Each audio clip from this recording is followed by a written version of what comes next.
طب بيقال ان في حكايه تانية أيوة. عن المروحه. يا نهار اسود.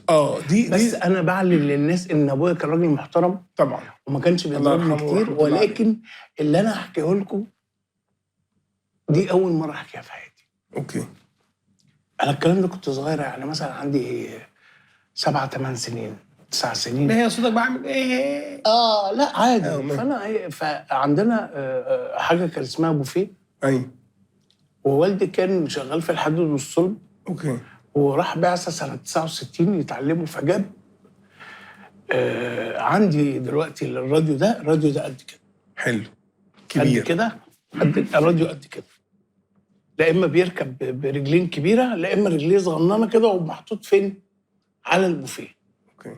يبقى البوفيه البتاع عليه قد كده، احنا وصلنا لهنا اهو. وفي مروحه فوق دول. حلو. وانا قد كده.